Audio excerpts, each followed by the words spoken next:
Okay, I parcel lamay na kuin na matang kuin na dagi. Nairak pa mayor parcel se ying si size is sorry. Surprise ni ma'am. I'm so excited. Yeng ase kay yaw ge ba.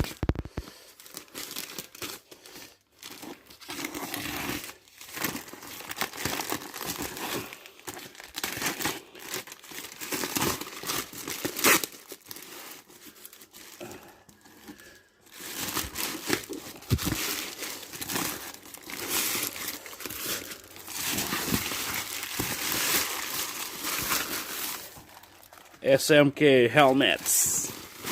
Ado surprise ni ma'am helmet in nate ko si putsa. Moi helmet ki box tap chalak ko ni. To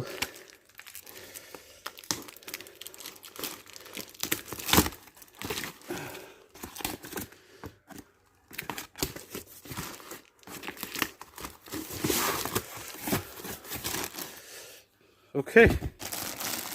Yes. Yeah. Rynox. Aigi Rynox ki frit jacket yo re. Aigi Ladakh touring chat lagi jacket ne ai silit laga. Sigi se Rynox ki Evo V3 duni. Price to 11,900 something on P given ever go. Smaggy take mams. Give them your stickers, you already must it. See. Congratulations. Get them taking my high guys. A bit part of cream you. With this purchase of this product, you will get Rynox Windman accident insurance cover of 50,000 for 1 year. Okay, insurance cover guys we already might see. Okay. So the magi stay the booklet me am yore. See the jacket ni? I hurry am litcha ge. Taki. Sigi sina riding 10 ne. Sisu Rynox ne. Sigi sina around 8,700 oi given ni. Oh ma. Pen sa amo sina pen ne. I'm sweaty. Jackets the light. Rynox kick off. Look man, put it.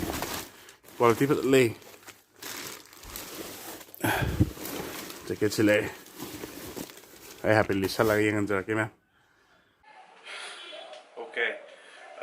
Rynox ski Stealth Evo 3 Evo V3 ko. Ladakh ki I get trip pagi jacket ni. I have to review to jacket. See weight chip is a little go so use it. Nutuga magi stay that. Dick man, already do go. Stay that. Stay already say pagi warranty already go 5 years ki warranty happy. Adagi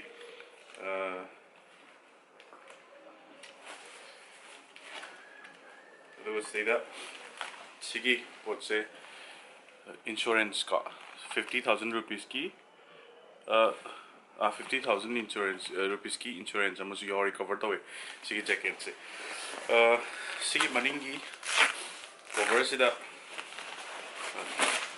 Sigi rain jacket happy ko maning this mine external loina maningi pocket se this mine happy although I have it a little laga you can jacket Sigi sida thermal ni ko ko inam da kiki yarni adu stay da jacket sigi manung da ko gi adana ubi rabe dry core ko waterproof pocket am so happy stay da ko mobile guma ki important documents kumba jacket manung da ni ko happy se adu sigi sina agi thabaki chest ki guardness the or se ko armor ni ko level 2 ngak ne Nox ki level 2 ki armor ngak ni sida happy se aduga sisna ko ngak ta adjustment ke tong ram ne ko ngak aduga magi si liner si jamna phabai tar ngak ma pa gi se ꯑꯗꯣ ꯁꯤꯒꯤ ꯑꯥꯔꯃꯔ ꯉꯥꯛꯇꯅꯤ ꯁꯤ ꯌꯥꯎꯔꯤꯁꯦ ꯑꯗꯨꯒ ꯁꯤꯒꯤ ꯃꯅꯤꯡꯗꯁꯨ ꯁꯨꯃꯥꯏꯅ ꯑꯍꯣꯕ ꯑꯃ ꯌꯥꯎꯔꯤ ꯁꯤꯁꯤꯅ ꯑꯩꯒꯤ ꯃꯣꯏꯒꯤ ꯕꯦꯜꯠ ꯑꯃꯁꯨ ꯍꯥꯞꯄꯛꯑꯦꯕꯀꯣ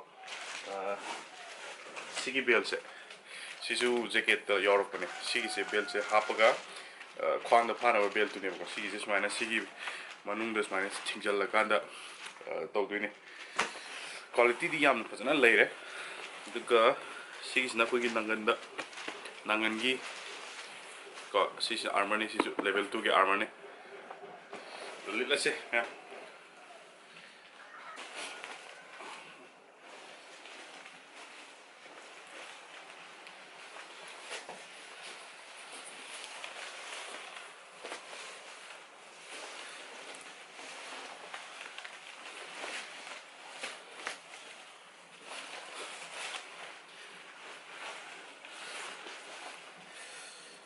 ꯂꯤꯠꯂꯀꯥꯟꯗ ꯁꯨꯃꯥꯏꯅ ꯂꯩ ꯁꯤꯒꯤ ꯊꯥꯔꯃꯦꯜꯁꯤꯅ ꯑꯩꯈꯣꯏ ꯏꯪꯊꯝꯊꯥꯒꯤꯀꯣ ꯇꯨꯔ ꯆꯠꯄ ꯃꯇꯝꯗ ꯏꯪꯉꯔꯣꯏ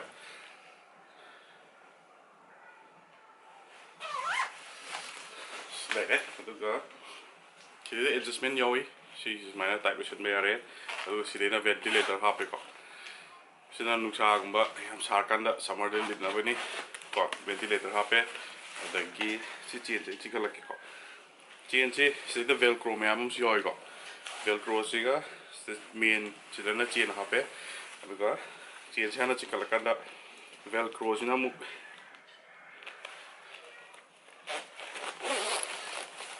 ओके सी वेलक्रो मैम से सूमाय तौर नपसनगीदनेब सूमाय टेक मैम से सूमाय टाइट ओसन यारे टाइट ओसन यारे टाइट ओसन यारे टाइट ओसन यारे वेंटिलेटर सूमाय तौर हगलगा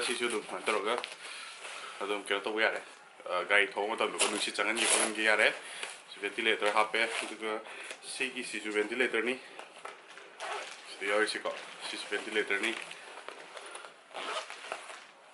Rynox की ब्रांडिंग आर्मर से हापे अनी हापेको आर्मर हापे अखोई एल्बो से आर्मर हापे मनिंगीदना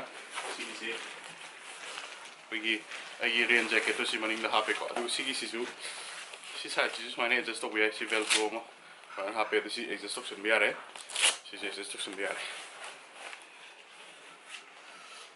लुक से कमाय तौगे टीव्यू फजबने जैकेट से अतोप मैम रिव्यू मैम येंजरे अखोई राइडिंग जैकेट से बेस्ट तादौ माले खनबने कलर से ब्लैक का ग्रेज का लेबनेबको ग्रेज पामको लेसे अखोई मूवमेंट फजन फ्रीली मूवमेंट तब याको बाइक फजन थोब सूमाय यानी गाड़ी जैकेट से लुमजरगसु लेटलकानदी कंफर्टेबल फजन ओय थर्मल से लौथोग लेलसु यारे अखोई खितंग टूर चतपद रिफ्लेक्टर गाकनी तुंगदसु रिफ्लेक्टर हापनी वेंटिलेटर यावबनीको तुंगदसु यावरिसे वेंटिलेटर ने पॉकेट से हापे पॉकेट साइड से पॉकेट हापे सूमाय प्राइस से 11,950 रुपीस ने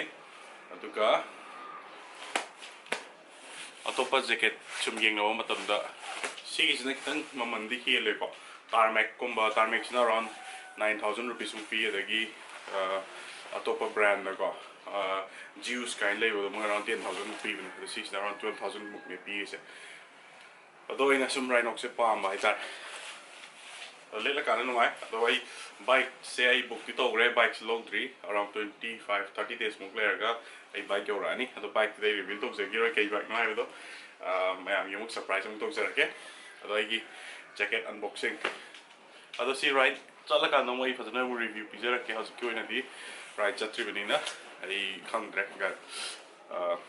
जैकेट से कमाय तौगे खोटे riding pen you're riding pen ने ꯁꯤꯒꯤꯁꯨ ꯍꯥꯏꯐꯦꯠ ꯑꯩ ꯁꯦꯠꯆꯤꯟꯖꯔꯛꯀꯦ ꯑꯗꯨꯒ ꯑꯃꯨꯛ ꯌꯦꯡꯁꯤ ꯁꯤꯅ ꯔꯥꯏꯗꯤꯡ ꯄꯦꯟꯅꯦ ꯑꯥꯔꯃꯔꯁꯦ ꯁꯤꯗ ꯍꯥꯞꯄꯦ ꯁꯣꯝꯗꯁꯨ ꯑꯥꯔꯃꯔ ꯍꯥꯞꯄꯦ ꯑꯗꯒꯤ ꯈꯨꯒꯤ ꯁꯤꯗ ꯑꯥꯔꯃꯔ ꯍꯥꯞꯄꯦ ꯁꯤꯗꯁꯨ ꯑꯥꯔꯃꯔ ꯍꯥꯞꯄꯦ